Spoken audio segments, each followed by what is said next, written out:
She was extremely coachable, and she has not looked back since. Today, she holds a leadership position of EC2 with LifeVantage. Please welcome to the stage, Tonya Sheldon.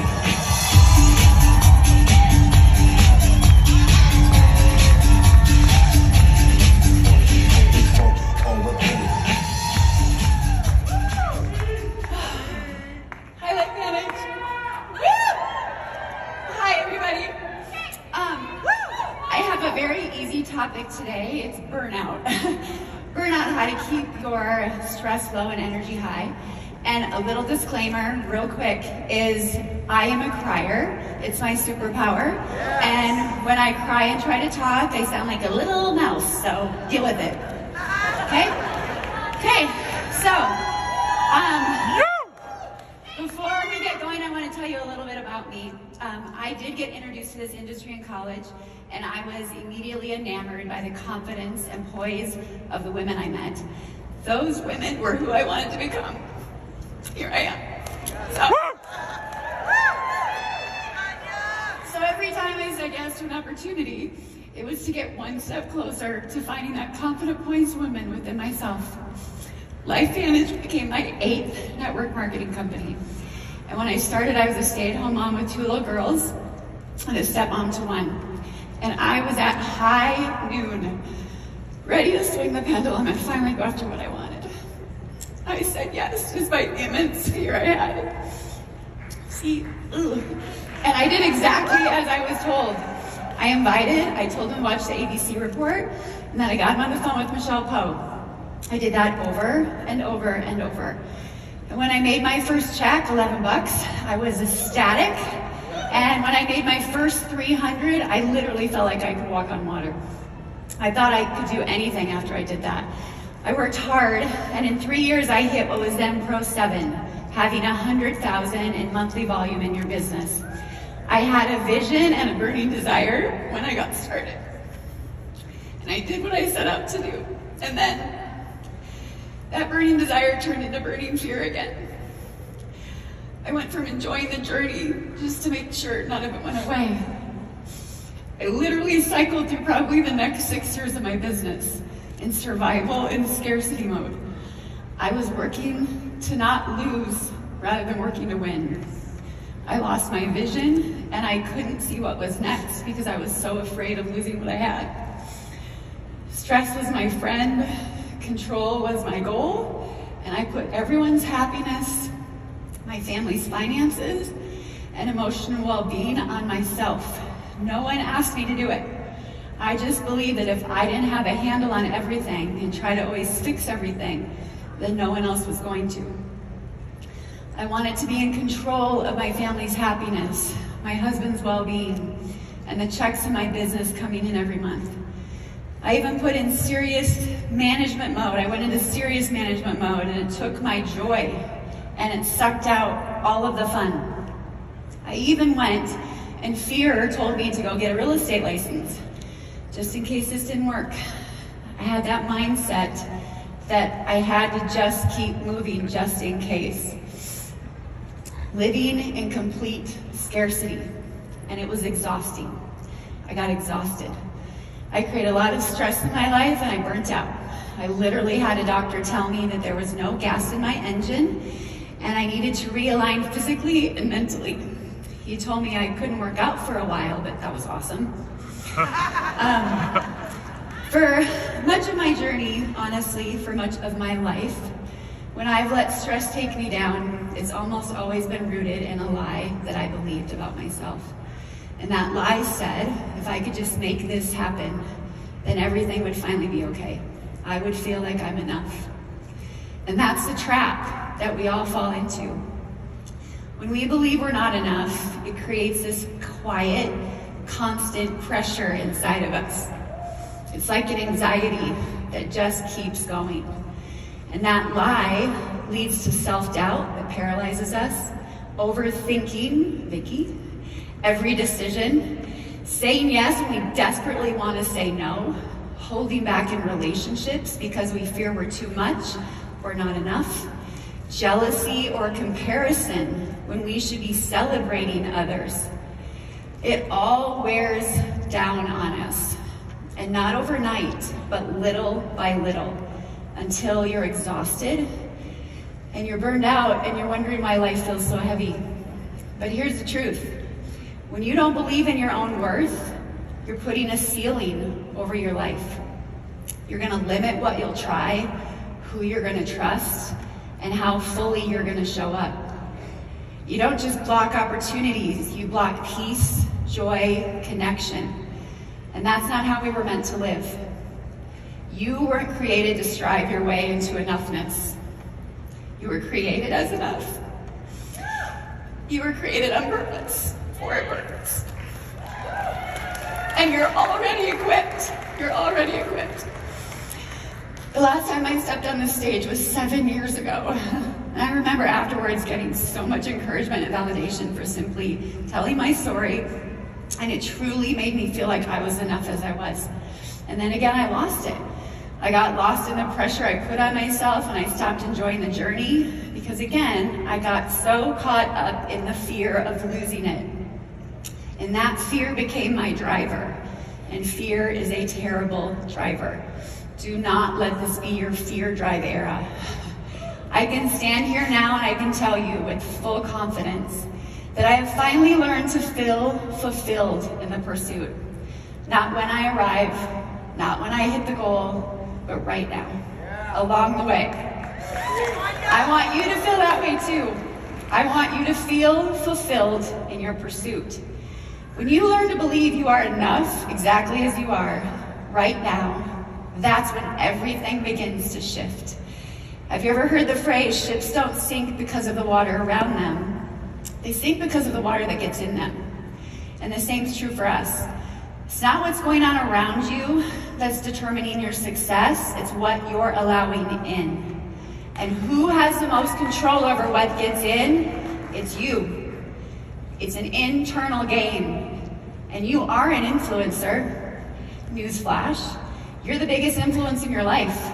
It's not social media or someone on social media or your team or even your circumstances. It is you. You are the voice you hear the most. You are the one who decides where you'll go or where you'll play small, who you'll talk to or who you'll avoid or not introduce yourself to, whether you show up for the Zoom or you silently disappear, whether you chase the vision or you let fear decide. You are a powerful communicator. So what are you saying to yourself? Are your thoughts pushing you forward to win and grow, or pulling you under and causing you stress? You want to know what can really cause stress in your life? You better hear me here. Dipping your toe in and out of this opportunity. It's showing up to one event and skipping the next one. It's going all in for a few months and then you disappear. And then you come back for 4 months later when a new incentive drops, only to feel overwhelmed by all the information, and then out you go again. And while you're out, you're watching, you're scrolling, and while you're watching, you're comparing, you're doubting, you're telling yourself quiet stories like it's working for her because she's got more time. It's just easier for people like them. And meanwhile, that whisper of unworthiness, it starts to grow. And that little by little, you're convincing yourself that you don't belong here. Let me be real with you. Dipping your toe in kills your confidence. It kills your momentum. It slowly chips away at your belief, your energy, and your spirit. Because every time you break a promise to yourself, no matter how small, you're sending a message to your brain that says, I can't count on me. And that's where the real stress comes from. It's not the business. It's not the information. It's not your calendar. It's not your team. It's the tension of living out of alignment with what you said you wanted. You are always building a reputation with yourself. Every decision you make is like a deposit or a withdrawal from your confidence account. And when there are too many withdrawals, what happens? You feel overdrawn. You're overwhelmed, you're exhausted, you're disconnected from your own potential. You're just sabotaging the things you don't believe you're worthy of. Again, newsflash, you are worthy. You do belong. And you've got to stop ghosting your own growth and start believing in yourself. I speak from experience. In my control and scarcity era, I was great at creating stories. I could tell you why things were so much easier for some, or how everything was so overwhelming, or how Michelle Poe was crazy for thinking that certain things were possible. Everything was against me, and everything was hard, and everyone felt like they were getting better, and I was standing still. But you know what I never stopped doing, despite all of those thoughts? Something that was and is in my complete control. This is where you get into where we keep the energy high. I never stop showing up. You must show up even if you don't feel ready, and especially when you don't want to. You beat 90% of the people just by showing up. And I may have been fighting a battle behind the scenes. You may be fighting one right now, but I'm telling you from my heart to yours, keep showing up, and you better be at that next event. I am your mama, you listen to me. We know that song. Our world is negative, and the negativity is really loud. So for goodness sakes, you guys, we've got to surround ourselves with good people, with positive people, people that are moving and learning and growing and want to make change. And where do we find those people? Here, right here at events, at home meetings, and even online in Zooms.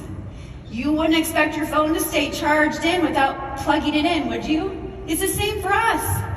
Our weekly team Zoom should be packed every flippin' week with people eager to learn and grow.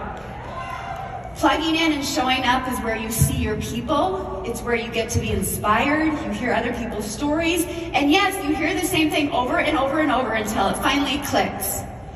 And to see others' success that help you believe it's possible for you.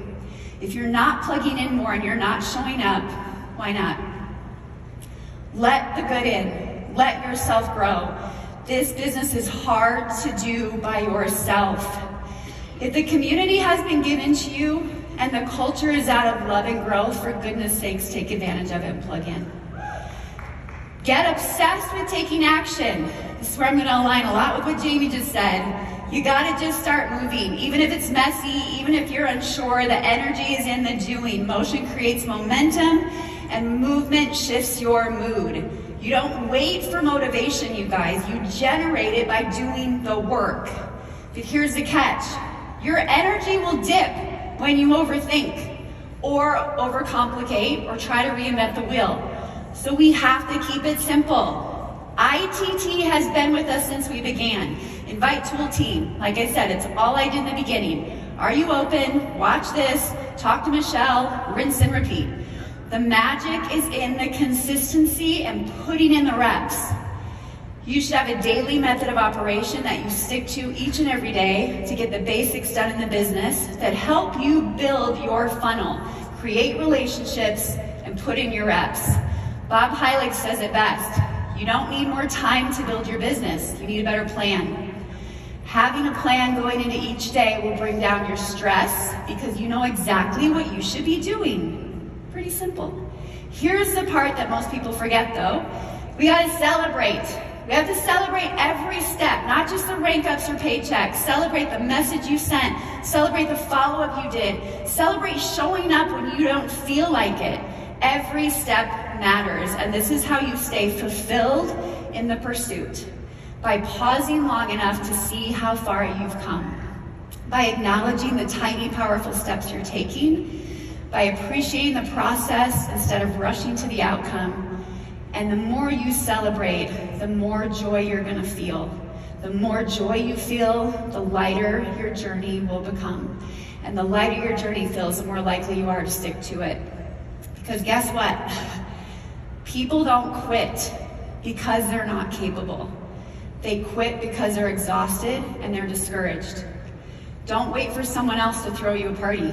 Be your own hype man, you know? Track your wins. Speak life over your work. Smile when you check off a task. Do a happy dance after a follow-up. Momentum is built on movement and joy is built on celebration. And lastly, if you want to keep energy high and stress low, be yourself. Authenticity wins, you guys. Seriously, trying to be someone you're not is exhausting. You'll always feel like you're falling short, and that creates pressure and stress that stills your joy. But when you show up as you, fully and unapologetically, you actually gain energy, not lose it. You attract the right people, you build real connections, and you stop second-guessing every move. Authenticity isn't about being perfect, it's about being real. It's sharing the wins and the lessons, showing the journey and the growth. People don't relate to perfection. They relate to vulnerability and heart. So breathe. Let go of the need to prove something. Trust that the you God created is more than enough, and lean into that. Because the most magnetic, energizing, joy-filled version of this business is the one where you're exactly who you are, exactly where you are. So that's it. Plugging in, taking action, celebrating, being authentic, and surrendering.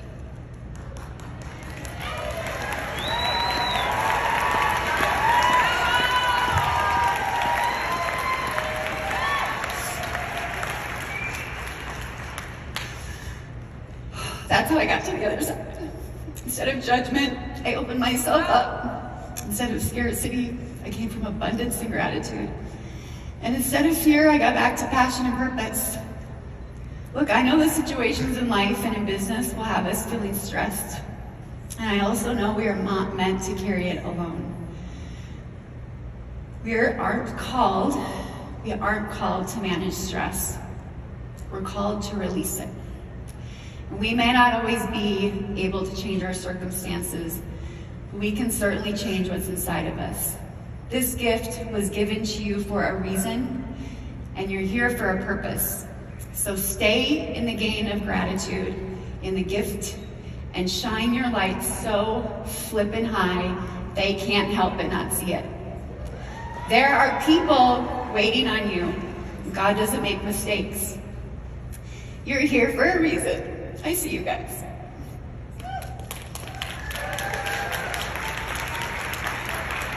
You are enough, exactly as you are. Your worth isn't tied to achievements, to people's opinions, or your rank. You were never meant to prove your worth. You were meant to live in it. I love you guys. Thank you.